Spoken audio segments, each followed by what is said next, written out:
The Renaissance, a period of profound creativity and discovery, happened in Europe from the 14th through 16th centuries. How much do you know about this time? Let's test your knowledge of the arts, politics, literature, scientific discoveries, and geographical explorations during this period. The Renaissance happened all over Europe. However, people often consider Italy as its birthplace. Which Italian city is often referred to as the cradle of the Renaissance?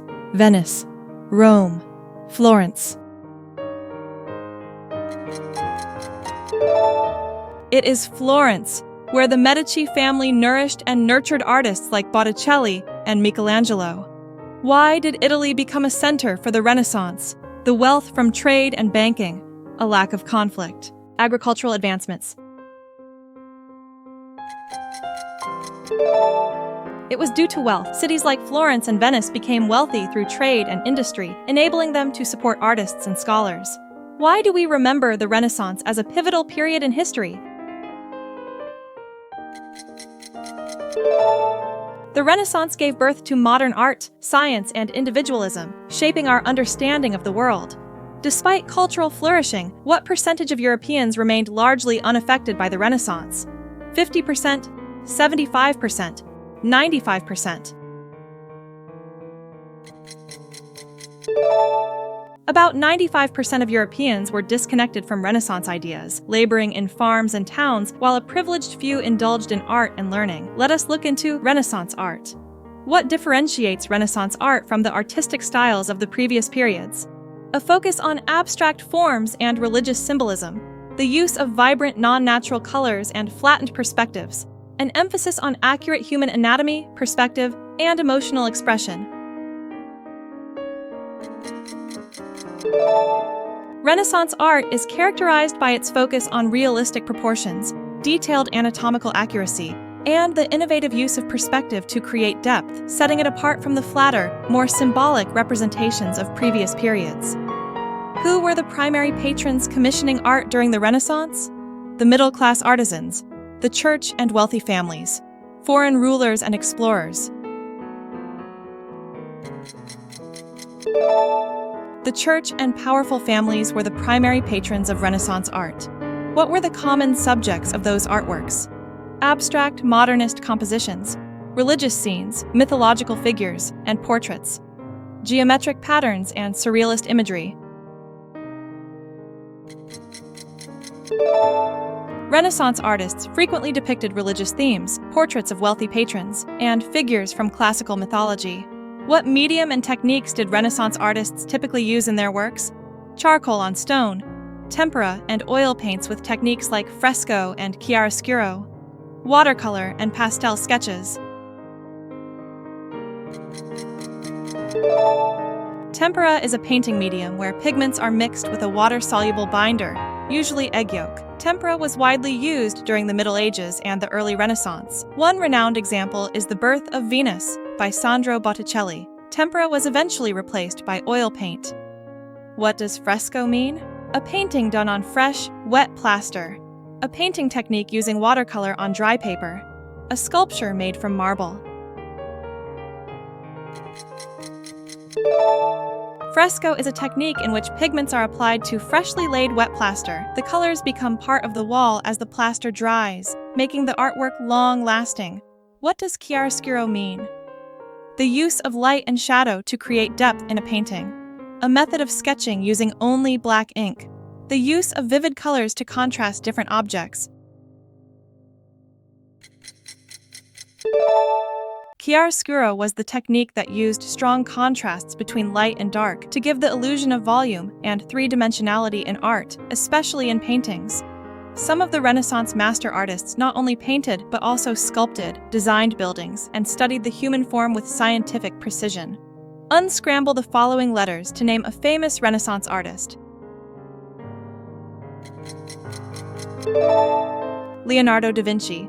Among the many masterpieces of Renaissance art, some works stand as timeless. Name 3 famous works of art from the Renaissance period and their respective artists that you know.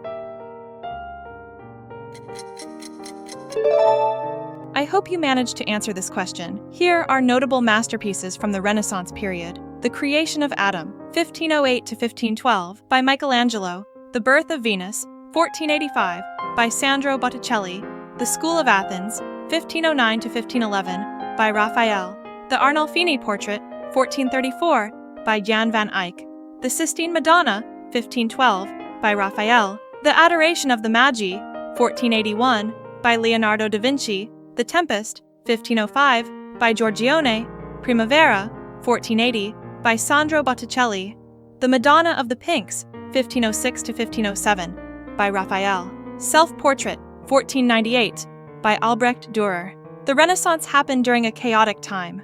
What wars happened between France and various Italian city-states from 1494 to 1559? The Spanish Wars, the Italian Wars, the Renaissance Wars.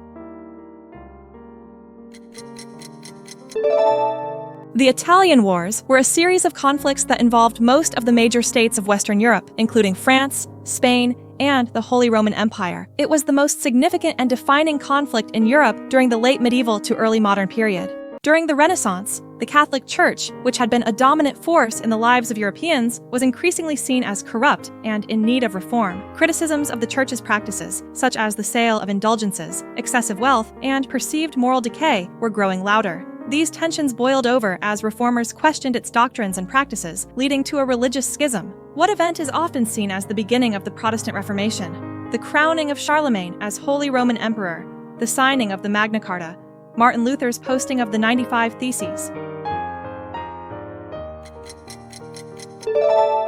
Martin Luther, a German monk, nailed his 95 Theses to the door of the Wittenberg Castle Church in 1517. His act sparked the Protestant Reformation. While the religious debates intensified, an invention helped to accelerate it: the printing press. What role did the printing press play in the Protestant Reformation? It was used exclusively to print illuminated manuscripts for the Church. It allowed reformers to spread their ideas quickly and widely. It was banned throughout Europe as a dangerous tool. The printing press, invented by Johannes Gutenberg, became a key tool for reformers, helping to disseminate their criticisms and religious ideas across Europe with unprecedented speed. As part of the religious reforms, new Protestant sects began to emerge. One of the most influential movements was Calvinism. Which doctrine is central to Calvinism? Transubstantiation, predestination, papal infallibility. John Calvin's doctrine of predestination argued that salvation or damnation was preordained by God and could not be changed by human actions. Subsequently, the Catholic Church initiated its reforms in response, aiming to reaffirm its doctrines and combat Protestantism. What was the name of the council held by the Catholic Church between 1545 and 1563 to address the Reformation and introduce internal reforms? The Council of Nicaea, the Council of Trent, the Council of Chalcedon. The Council of Trent was a major part of the Counter-Reformation, during which the Catholic Church clarified its doctrines, reaffirmed its practices, and took measures to address corruption. During the Renaissance, a transformative movement began to take hold across Europe: humanism. What does the term humanism refer to? An emphasis on human anatomy, genders, and the study of human emotions, the belief in the superiority of humans above animals, an emphasis on the study of the humanities, subjects like literature, philosophy, history, and art. With a focus on classical texts from ancient Greece and Rome, humanism studied the arts. It emphasized human values, individual potential, and the pursuit of knowledge, encouraging a shift from the medieval focus on religious matters to a broader exploration of human experience and rational thought. Who is considered the father of humanism? Erasmus, Petrarch, Dante. Petrarch was a scholar, poet, and philosopher. He dedicated much of his life to searching for forgotten manuscripts from antiquity, traveling across Europe to find lost texts hidden in monastic libraries. He famously discovered works by Cicero and other Roman authors whose ideas on ethics, politics, and the human condition resonated with his belief. His writings, particularly his letters and essays, were deeply introspective, expressing a personal and reflective view of the world that emphasized individuality, self-awareness, and the complexities of the human experience. This shift in perspective encouraged others to explore human emotion and reason with a freedom that had not been common in the Middle Ages. Besides Petrarch, there was another key figure in the humanism movement: Can you unscramble his name? Michel de Montaigne was one of the most significant philosophers of the French Renaissance. His massive volume, Essai, contains some of the most influential essays ever written. Though his contemporaries initially viewed his declaration, "I am myself the matter of my book," as self-indulgent. In time, however, Montaigne came to be recognized as embodying the spirit of freely entertaining doubts. He is most famously known for his skeptical remark, "What do I know?" There was a revival of interest in the classical civilizations of Greece and Rome during the Renaissance. Which important historical event in 1453 helped spread Greek ideas to Italy? The fall of Constantinople, the signing of the Magna Carta, the start of the Crusades. In 1453, the Ottoman Empire, under the leadership of Sultan Mehmed II, captured Constantinople, transforming it into their new capital, which they renamed Istanbul. This conquest marked the end of the Byzantine Empire. As a result, Byzantine scholars fled to Italy, bringing Greek texts and knowledge. Which work, often seen as the beginning of the Renaissance and the end of the late medieval period, is an epic poem detailing a journey through hell, purgatory, and paradise? The Decameron, the Divine Comedy, Don Quixote. The Divine Comedy, a long narrative poem published in Italian from 1308 to 21 by Dante, reflects late medieval society's concerns while hinting at the emerging Renaissance ideals of individualism and morality. What social conditions prompted the storytelling in the Decameron? The Renaissance revival of arts, the 100 Years' War, the Black Death. As the Black Death ravaged Europe, from 1346 to 1353, Boccaccio's published The Decameron. It was about human resilience. A group of 10 people sheltering from the plague in Florence told stories that revealed human strengths and weaknesses. In 1513, The Prince, a short treatise on how to acquire power, create a state, and keep it, was published. Which Renaissance philosopher was the author of it? Thomas More, Niccolò Machiavelli, Desiderius.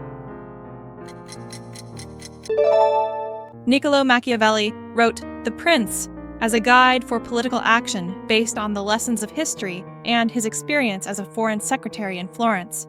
Erasmus, a Dutch Renaissance humanist, wrote a satirical critique of church and societal practices in 1509, calling for a return to simplicity and true Christian values. Unscramble the title of this work.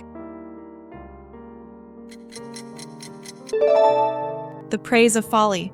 Who is considered one of the greatest playwrights of the Renaissance? It's William Shakespeare. Shakespeare's plays were performed at the Globe Theatre. What was the primary purpose of the Globe Theatre? A venue for public speeches, a performance space for plays, a site for religious gatherings. The Globe Theatre served as a performance space for plays, making theater accessible to the public and solidifying its importance in Renaissance culture. The Renaissance was a period not only of artistic flourishing, but also of groundbreaking scientific inquiry and discovery. A revolutionary shift in understanding the cosmos occurred during this period. Two well-known scientists developed and advocated for the heliocentric theory. Who were they? Nicholas Copernicus and Galileo Galilei, Isaac Newton and Johannes Kepler, Tycho Brahe and Andreas Vesalius.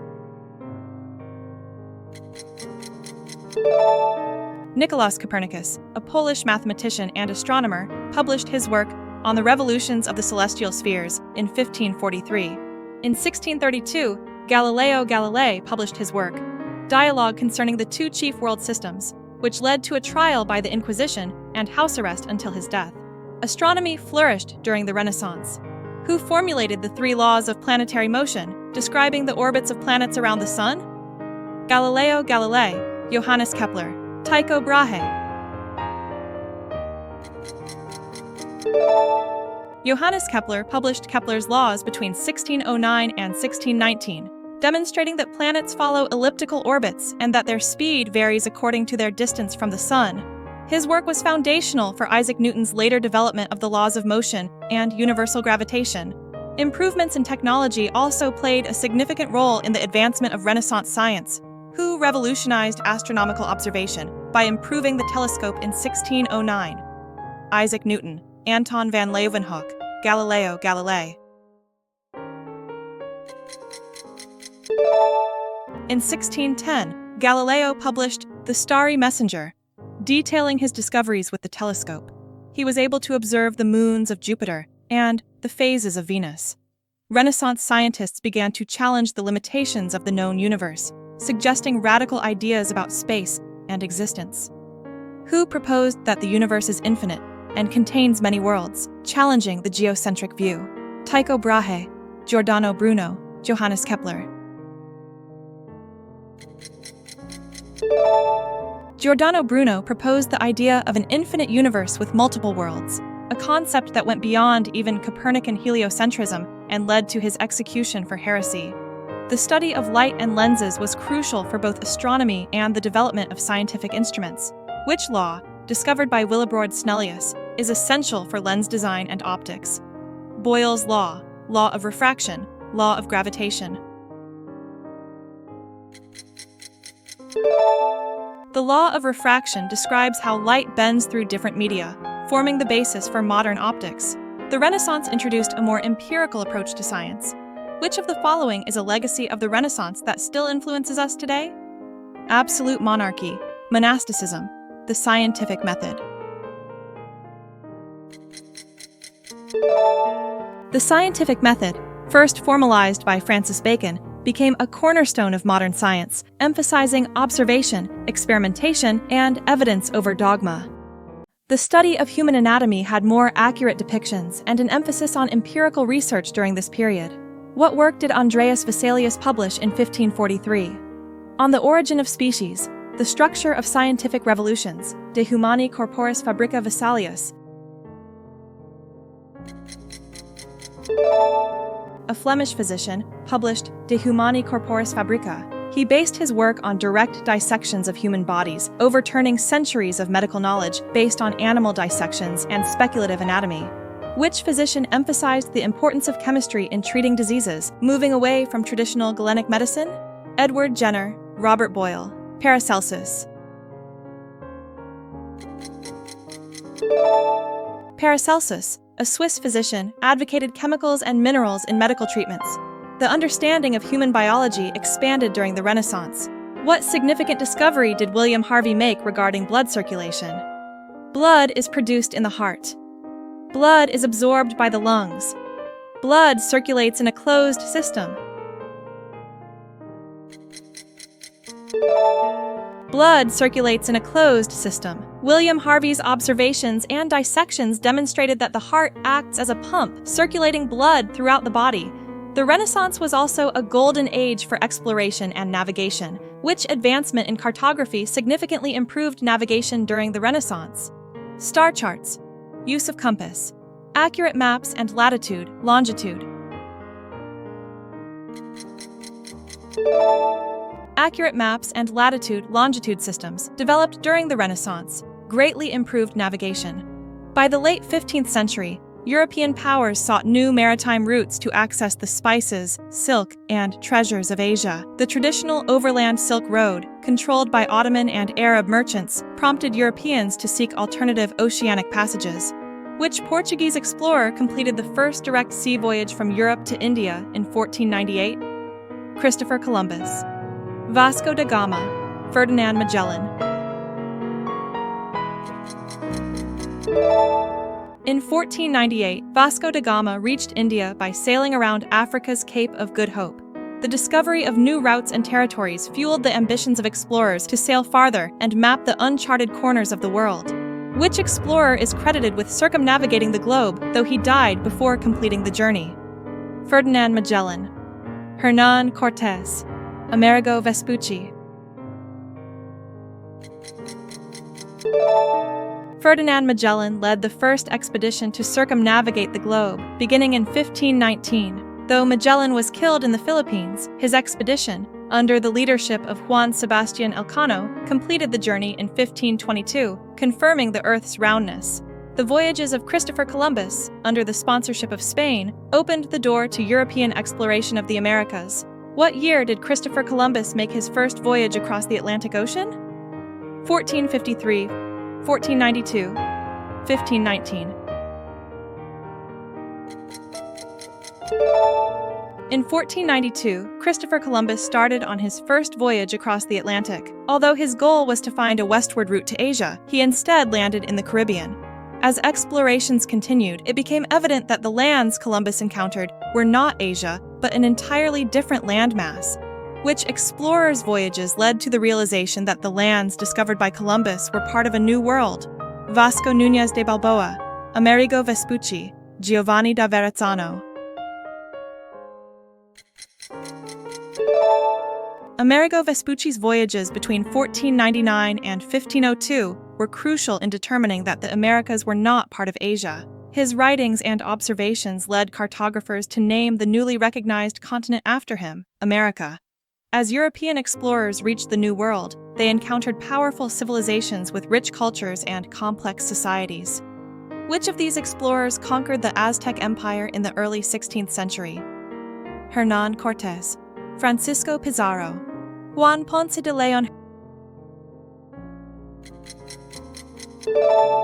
Hernán Cortés conquered the Aztec Empire in 1521 through a combination of military strategy, alliances with indigenous tribes, and the devastating impact of European diseases, securing Mexico for Spain.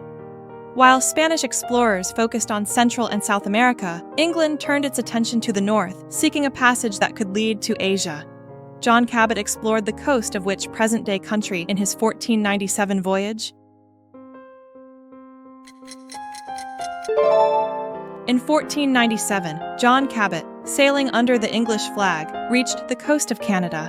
His exploration was one of the earliest European ventures into the northern Atlantic regions of the Americas. As explorers moved deeper into the New World, they sought to understand the geography and reach new waters. One Spanish explorer made a groundbreaking discovery by sighting the vast Pacific Ocean from the Americas. Who was he? Vasco Núñez de Balboa, Hernán Cortés, Francisco Pizarro.